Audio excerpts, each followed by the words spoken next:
Car race కేసులో ED దర్యాప్తు మొదలైంది. ఈ కార్ రేసులో నిందితులకు నోటీసులు ఇచ్చేందుకు ఈడీ ఏర్పాట్లు చేస్తోంది. ఇప్పటికే మొదటి 2 ఫార్ములా రేసులకు సంబంధించి డాక్యుమెంట్స్ తెప్పించుకుంది ఈడీ. కేసులో ఉన్న వారికి నోటీసులు ఇచ్చే ఛాన్స్ ఉంది. కేటీఆర్తో సహా నిందితులకు నోటీసులు జారీకి ఈడీ సిద్ధమైంది. దీనికి సంబంధించిన అప్డేట్స్ అందించడానికి ధనరాజ్ లైవ్ లో ఉన్నారు. ధనరాజ్, డీటెయిల్స్ ఏంటి?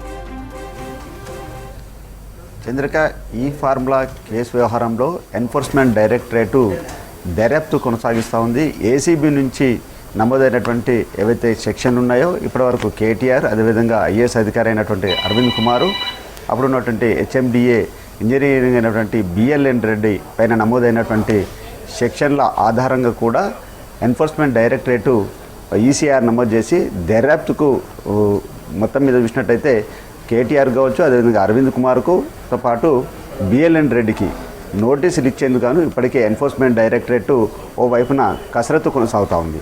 అయితే ఈ ఫార్ములా రేస్ కేసు వ్యవహారంలో 55 కోట్ల రూపాయలను విదేశీ కంపెనీలకు చెల్లించిన వ్యవహారం పైన కూడా బ్యాంక్ సంబంధించినటువంటి ట్రాన్సాక్షన్స్ పైననే ప్రధానంగా ఎన్ఫోర్స్మెంట్ డైరెక్టరేటు దృష్టి సారించింది. అయితే ఈ 55 కోట్ల రూపాయల చెల్లింపులకు సంబంధించిన చూసినట్టయితే ఇండియన్ ఓవర్సీస్ బ్యాంక్ నుంచి 20 కోట్ల రూపాయలు చెల్లింపులు జరిగినట్టుగా ఇప్పటికే ఏసీబీ దగ్గర ఉన్నటువంటి ఆధారాలన్నింటినీ కూడా ఎన్ఫోర్స్మెంట్ డైరెక్టరేటు పలు డాక్యుమెంట్లు అన్నింటిని కూడా పరిశీలన కొనసాగిస్తుంది. ఏ బ్యాంక్ ద్వారా కూడా చెల్లింపులు జరిగాయి, ఏ మేరకు అంటే ఫస్ట్ ఫార్ములా రేసింగ్ మొదటి ఫేజ్లో జరిగినటువంటి బ్యాంక్ ట్రాన్సాక్షన్స్ కావచ్చు, అదేవిధంగా సెకండ్ దశలో జరిగినటువంటి ఫార్ములా రేస్కి సంబంధించినటువంటి కాంట్రాక్టు ఒప్పందాలకు సంబంధించిన వివరాలన్నింటినీ డాక్యుమెంటు ఫైల్స్ అన్నింటినీ కూడా ఎన్ఫోర్స్మెంట్ డైరెక్టరేట్ ఏసీబీ నుంచి తెప్పించుకొని పూర్తిగా స్క్రూటినింగ్ కొనసాగుతుంది.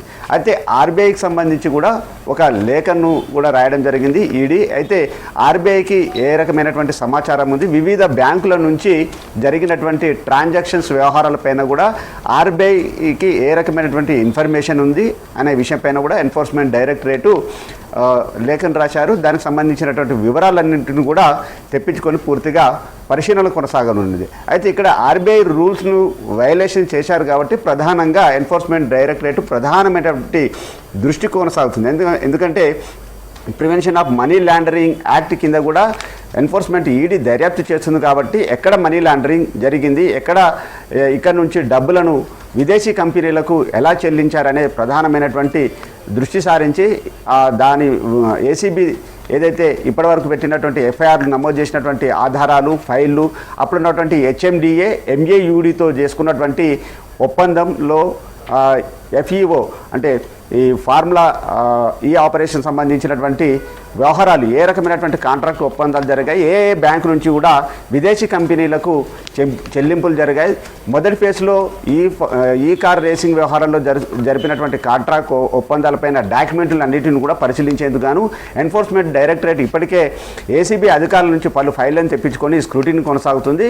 ఇప్పటి వరకు చూసినట్టయితే ఎన్ఫోర్స్మెంట్ డైరెక్టరేట్ కూడా 3 పైన కూడా కేసు నమోదు చేశారు. కేటీఆర్ పైన, అదేవిధంగా అరవింద్ కుమార్తో పాటుగాను బిఎల్ఎన్ రెడ్డి పైన 3 పైన ఈసీఆర్ నమోదు చేసి ఆ తర్వాత మొత్తం ఫైళ్లపైన స్క్రూటినీ కొనసాగిన తర్వాత ఎవరెవరికి నోటీసులు జారీ చేయాలనే విషయంపైన కూడా ఇవాళో లేకుంటే రేపో నోటీసులు జారీ చేసేందుకు గాను ఎన్ఫోర్స్మెంట్ డైరెక్టరేటు సిద్ధమైంది. మొత్తం మీద చూసినట్టయితే ఈడీ మరికొద్ది అంటే ఇవాళ సాయంత్రం కానీ రేపు కానీ ఒక్కొక్కరికి నోటీసులు జారీ చేసి వారి యొక్క స్టేట్మెంట్ను కూడా రికార్డ్ చేస్తారు. ఆ తర్వాత కన్ఫ్రంటేషన్ మెథడ్లో కూడా 3 కలిసి కూడా విచారించేందుకు కూడా ఇటు ఎన్ఫోర్స్మెంట్ డైరెక్టరేటు సిద్ధమైంది. చంద్రిక.